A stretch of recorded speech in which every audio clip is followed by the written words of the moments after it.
Bonjour tout le monde. Bon, aujourd'hui, on s'attaque à un petit concept super pratique, la phrase déclarative négative. Ça a l'air d'un grand mot un peu savant, hein? Mais en fait, on va juste regarder, étape par étape, comment exprimer qu'une chose n'est pas vraie ou qu'une action n'arrive pas. C'est tout. Allez, on plonge là-dedans? Le principe de base est vraiment très simple. Une phrase déclarative normale, c'est positif, ça donne simplement une information, par exemple, le fait d'aimer une pomme. Eh bien, la version négative, c'est tout l'inverse. Elle vient dire exactement le contraire de cette information-là. Bref, c'est le jour et la nuit.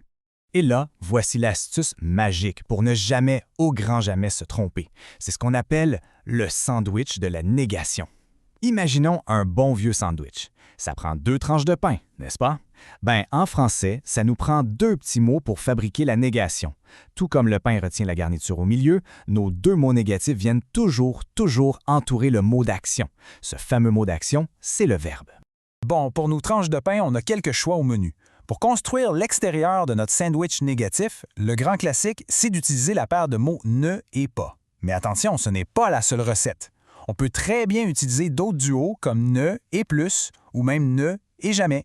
Ce sont de super bons outils pour bloquer l'action.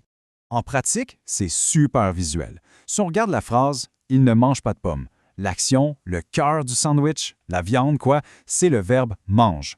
La structure est vraiment claire. Le petit mot « ne » s'installe juste avant et le mot « pas » vient refermer tout juste après. Et on garde exactement la même logique avec « il ne travaille plus ici » ou « elle ne voit rien ».